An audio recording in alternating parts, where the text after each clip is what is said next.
Focus. Ideate. Innovate. Enable.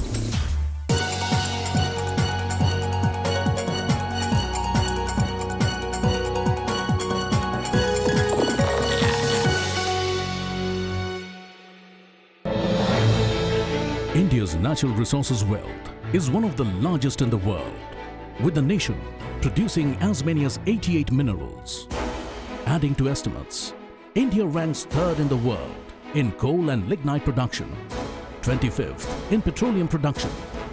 With abundance of natural resources, the mining and oil and gas sectors have a major role to play in the economic growth of the country. It becomes equally important for India that it should embrace responsible and effective exploration and mine development techniques to optimally leverage its natural resources potential. The new National Mineral Exploration Policy, which allows auction of 100 prospective mineral blocks, is opening doors to private companies, including the foreign companies, to participate in exploration work. It is expected that the government, along with private companies, will adopt successful global mining practices in terms of policy implementation, regulation, developing robust infrastructure, and deployment of innovative technologies to build a healthy ecosystem for sustainable exploration of natural resources. Presenting this session, Natural Resources, Best Practices and Global Linkages on Global Natural Resources Conclave.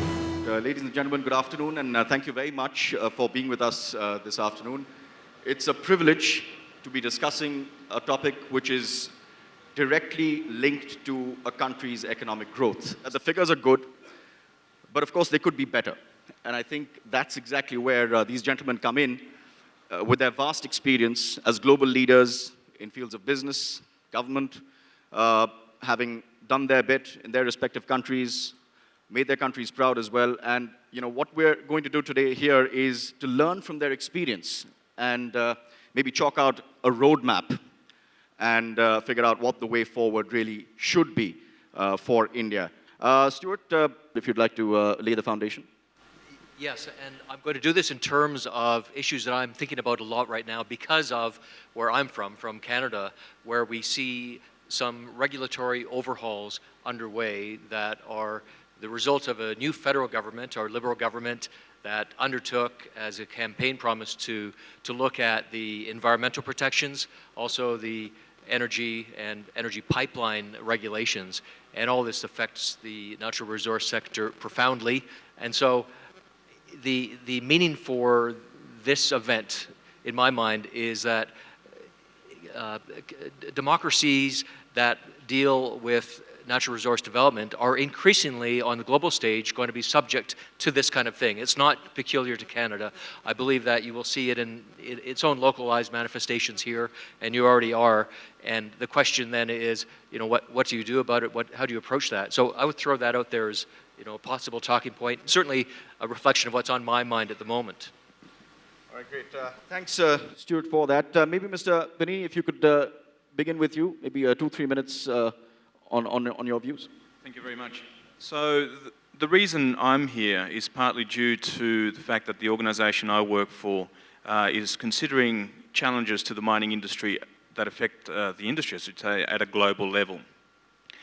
We have 23 members, leading mining companies in the world, thinking about issues that over the next few years, particularly decades moving forward, are going to shape the way the mining industry conducts its business. So one particular example, changing societal expectations. We are finding that in all parts of the world, regardless of whether they are emerging or developed countries, society is putting increasing pressure on our industry to perform better, particularly in the area of environmental performance, and we'll talk about that more in detail later on, and community relations. How best to engage with those communities that are directly impacted by mining activity. So our job in our organisation is to work with our members, but beyond that, the broader mining industry and the Indian mining industry at some point, to see how we might be able to help each other in terms of the linkages, how we might be able to work together in collaboration and partnership to enable the industries to succeed in this growingly tough environment. like I said, the figures are good. The question is how to optimize the existing resources to its maximum. Mr. Gratton, please. And two aspects, knowledge infrastructure, and then infrastructure more broadly, like transportation infrastructure. By knowledge infrastructure, how so much of India's subsurface is unknown. The important value of geoscience and geoscience information is absolutely critical. Trying to find a new mine is like looking for a needle in a haystack, and without geoscience information, you don't know where the haystacks are. The Canadian Geological Survey of Canada is actually the oldest institution it predates Confederation. It's older than our country.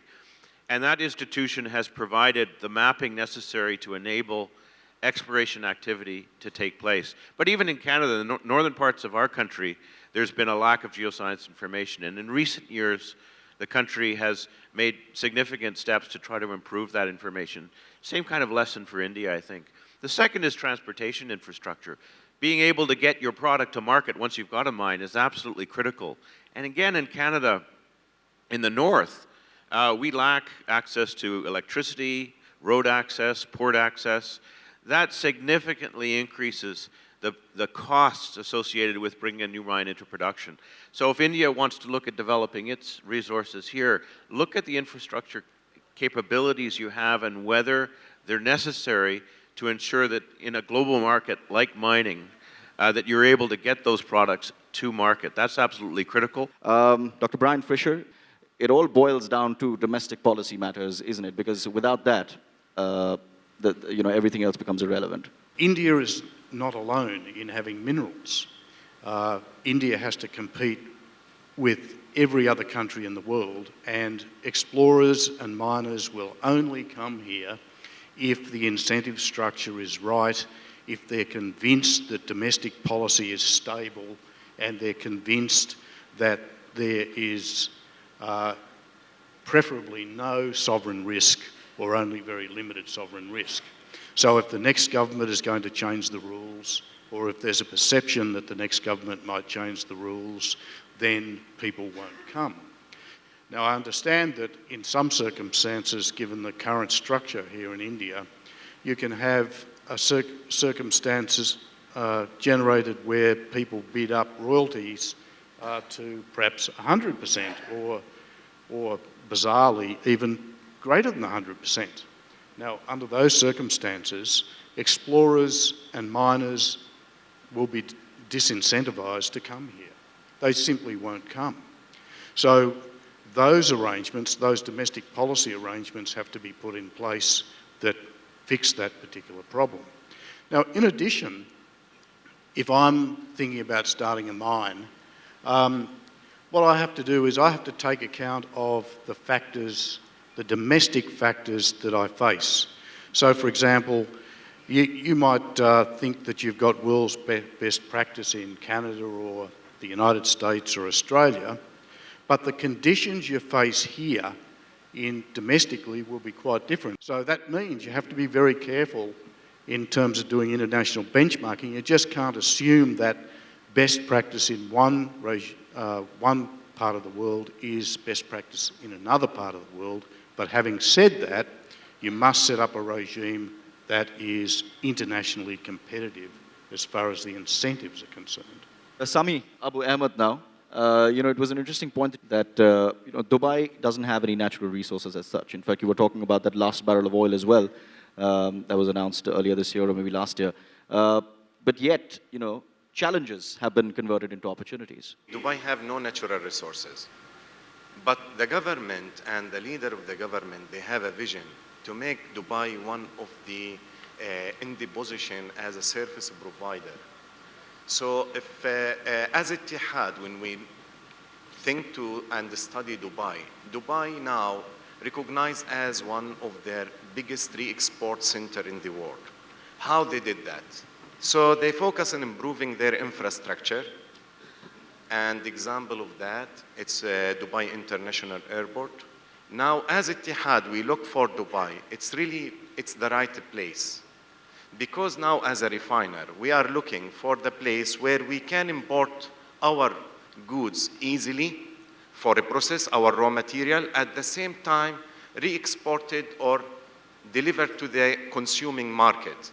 So today Dubai, by focus on this infrastructure and simplifying and using technology, help any company to come and to be attractive in Dubai. Of course, there is challenges in different places, and maybe we are going to talk about it. But now, Dubai really on the map become a city of gold because the government listening to us, and really if they want to change any small rules or regulation, they call us for a round table and discuss with investor. I'm a Jordanian, I'm not from Dubai citizen, and the investor Bahraini. But really they have this mentality and this culture. Before do anything, they are focusing how to benefit the people licensed in Dubai. Thank you.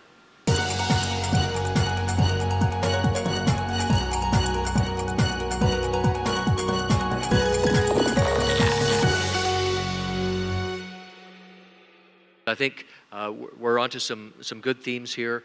I'm looking at Aldo because you're at the end of the row, and I'd like to see if you can, just give us something that brings to life by way of an example for this group to understand what you've been talking about. A case in point, if you look at Peru, a mining jurisdiction that's like India has a big future, significant investments going into that country. Particularly in the areas of social development, environmental and transport infrastructure. Social conflict is quite prevalent there. There has been a lot of work by the mining sector to try and figure out how to unlock or prevent that conflict. $25 billion is estimated the delay in terms of delays of projects. So how to engage with those communities? There have been a number of efforts over the last few years, but they've established what's called dialogue tables, which began about 5 to 10 years ago, essentially bringing the community in, government, unions, organised labour, and the local communities, plus the companies, to work out an agreement for the development of that infrastructure or facilities around that mine. That's the proposed mines. That's now spread through the rest of Peru. It's been applied in other parts of Latin America. So it's an example of how linkages within the country, collaboration, partnerships with the local communities and governments can facilitate the approval of projects with minimal delay and cost. Thank you. Pierre, when you think about the infrastructure needed to move mining commodities from the extraction site to the port or processing sites, you're putting in long-term infrastructure that can have multiple uses, not just to serve a single mine or mines in an area. In terms of thinking about what some of those other benefits are from this kind of infrastructure that those planning mines should be thinking about, any pointers on that? Well, one you'll know well from the province of British Columbia is the extension of the Northwest Power Line. So this was a power line that went only so far up into northern British Columbia in Canada, and there was after a lot of effort by a lot of stakeholders, industry, indigenous communities, municipalities, governments were persuaded to invest in the extension of that grid further north. And as a result of that, it's done a couple of things. One, it's enabled a major new copper gold mine to come on stream that is helping to pay for that public sector investment pretty quickly because it just changed the economics of that project. But at the same time, it brought reliable electric power to indigenous communities that had been entirely dependent on diesel prior to that. So what have you done there? You've provided them with reliable electricity, you've reduced diesel emissions, and you've reduced the contributions to climate change. So all of that has been the result of this investment in electric infrastructure. And I would like to ask you a question, Brian, based on what Pierre has described. A policy initiative to create a financial structure with the intention to solve some of these problems. Would that meet your test for India to become more of an investment destination for mining? Let me give you an example. Here in India, you have, I think, 452 people per square kilometre. That is a very, very dense population. And that means that the circumstances that you face when you're trying to get a project approved are radically different from the circumstances that we might face, for example, in the South Gobi in Mongolia. The parameters are going to be completely different. We might be able to learn from international best practice the sorts of issues that we should address when we're trying to deal with the community, but we're going to have to deal specifically with our specific community here, and we're going to have to learn about the specifics. We can't just have some international consultant come in, decide in 15 minutes in a hotel room what the local community needs, and then go and implement something. We have to have people who know what they're doing rather than imposing some sort of international rules. The second point I'd like to make is that the transport structure here cross-subsidises domestic human transport. So bulk transport cross-subsidises transport of humans. That is likely to continue to be the case. Infrastructure here, it would be very difficult to build infrastructure here like we've built in northwest and Western Australia, where we have bulk, heavy haul railroads absolutely dedicated to only one commodity, run by the company that owns the mines. Those railroads are the most efficient in the world. It is very, very difficult to implement something like that here in India, I suspect. So therefore, perhaps you should think about some other solution. Now, why would the Indian economy necessarily spend an enormous amount of resources attempting to transport product from interior in India to a processing plant on the coast when it can probably buy the product, dare I say, from Australia at maybe half the price, transport it to the processing plant at a less cost than you can produce it here, and Indians are better off and Australians are better off. So globally, everybody's better off. Now, it's not necessarily the case that it's always good to produce everything in your own country. So you know, there's gains from trade and there's gains from cooperation. I understand Make in India, I understand why politicians like to do that, but it doesn't necessarily, in every case, maximise national welfare. The story of Etihad Gold in Dubai is an interesting one. There's no gold or silver mined, yet you found a site for this refinery of gold and silver that seems to be very much a success story.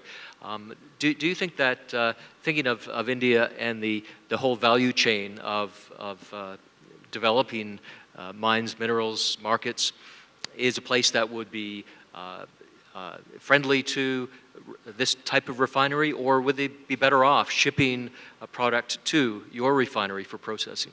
We used to receive 3 types of gold. One of it is recycled gold, whereas the challenge is less. Pure gold, which came from central banks fabricated for a small category, as well also the mine gold. Now in the mine gold, we really face a big challenges related to the supply chain of the gold. We want to make sure and guarantee that it came conflict-free, responsible gold, because we need to deliver to the market a product, let's call it not bloody gold. We focus also on the really and rely on the counterparts who have really huge experience with this matter. So Etihad, now to open accounts with our refinery, it's a hard job. It's even difficult to open with any international banks. We focus with whom we are dealing with. what is the background of them, and what type of a future we are going to make with them. So now we are receiving gold from mines, some African countries, Latin America, but the majority of the gold we focus to receive now, or we have a big hub of recycled, generated from Middle East mainly. Yeah. Well, we're seeing some country learnings, some global learnings from organizations that have got both a micro and a macro view. And it's really, I feel, the beginning of the conversation, because we could just take any one of these topics and turn that into a day-long session. So this is the journey that India has declared itself to be embarking upon. And I think that there's some rich thoughts that we've just heard to begin this journey. No puns intended, but this has been a gold mine of information, and I'm going to have to wrap it up there. But thank you very much, Mr. Pennini, Mr. Gratton, Stewart, Dr. Fisher, as well as Sami Abu Ahmad. Thanks very much. And you know, this is the beauty of the conclave that we've really tried to organize here, to try and maximize, just like the minerals and resources, try to maximize the ideas and try and adapt to improve the existing resources that we already have, and you know, enhance that to the best global practices and emerge as world leaders once again. So thank you very much. It's been a pleasure, and thank you very much for being a very patient audience.